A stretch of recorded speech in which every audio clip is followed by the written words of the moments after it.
Salut tout le monde, c'est Théo, j'espère que vous allez bien.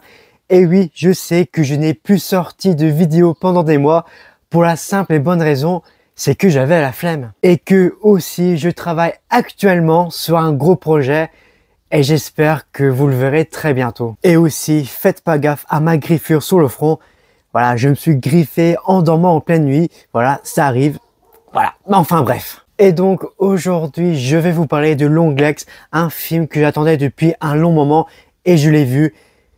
Et franchement, quelle surprise! Mais avant de vous donner mon avis sur le film, de quoi ça parle?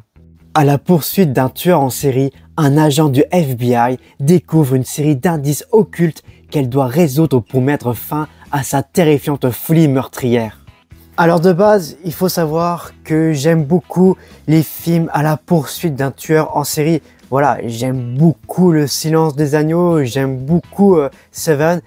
Donc ouais, j'avais assez hâte de voir Longlegs. Je me rappelle à l'époque que quand j'ai découvert Seven, bon Seven c'est un grand film de David Fincher, ça tout le monde le sait. Et quand je l'ai vu, bah j'ai complètement adoré. Mais cette fin qui te terrifie et que même encore aujourd'hui je suis terrifié par cette fin. Waouh, quelle fin! Le mec qui a écrit ça est un génie. Et puis il y a aussi Le Silence des Agneaux, un grand film avec Jodie Comer et Anthony Hopkins qui lui a que 16 minutes d'apparition et qui nous sort une performance phénoménale. Puis aussi, j'aime beaucoup la saga Hannibal Lecter. Et donc, Le Silence des Agneaux a une intrigue captivante, des personnages inoubliables, une réalisation maîtrisée et puis un scénario intelligent. Non, franchement, Le Silence des Agneaux est un grand film. Mais après, il y en a eu des films sur les poursuites des tueurs en série, mais malheureusement, ils ne sont pas ouf. Et ils ne seront jamais à la hauteur du Silence des Agneaux et de Seven. Alors que Longlegs est à ça. Et pourquoi je voulais tant voir Longlegs? Déjà parce que il y a mon acteur préféré dedans, voilà, Nicolas Cage. Voilà, j'ai pas toute sa filmographie. Et puis il y a Renfield qui est tombé. Bon, j'ai Renfield, pourquoi? Parce qu'il y a Nicolas Cage dedans. Et que ce film est sympa à voir. Et puis aussi, c'est que la bande-annonce m'a énormément terrifié. Et donc, bah, ça m'a donné tout de suite envie de voir le film. Puis aussi, dans la bande-annonce, bah, on ne voit pas une seule seconde la tête de Nicolas Cage. Et donc, ouais, ça m'a donné grave envie de découvrir ce film au cinéma. Puis aussi, il faut pas oublier que c'est un choix du réalisateur.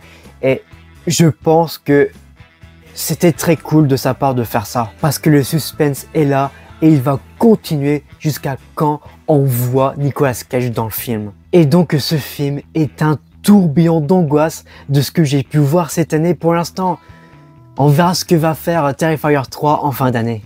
Comparé au Silence des Agneaux et à Seven par le marketing et les critiques, bah Longlegs les dépasse en termes d'intensité maladive. Imaginez ces films d'horreur boostés aux stéroïdes, bah vous obtenez Longlegs. Un thriller policier captivant, matiné d'une touche surnaturelle qui glace le sang. Et même s'il n'atteint pas le niveau d'écriture du Silence des Agneaux ou de Seven, dont la fin est un peu prévisible, Longlegs s'inscrit parfaitement dans la lignée de ses classiques tout en proposant une intrigue originale. Et c'est tout à son honneur. Maika Monroe crève l'écran dans le rôle principal, entouré d'une équipe d'acteurs irréprochables. Mais quant à Nicolas Cage dans la peau du personnage de Longlegs, bah c'est un véritable cauchemar éveillé. Et jamais je n'ai ressenti une telle terreur face à un personnage. Enfin, peut-être que si, mais c'est très rare. Chaque apparition de Nicolas Cage est une montée d'adrénaline insoutenable. Et puis un grand bravo à l'équipe du maquillage qui a transformé l'acteur en un monstre terrifiant. Franchement, dans le film Nicolas Cage, on ne le reconnaît pas. Et waouh, j'étais tellement terrifié par ce personnage. Waouh, merci Nicolas Cage. Quel grand acteur quand même. On peut dire tout ce qu'on veut sur Nicolas Cage. Oui, il a fait des nanars, il a fait des navets, mais il a quand même fait des bons films, des très bons films, voire des chefs-d'œuvre. C'est un grand acteur et merci pour tout. Et puis, j'ai très hâte de voir The Surfer qui a été présenté au Festival de Cannes cette année.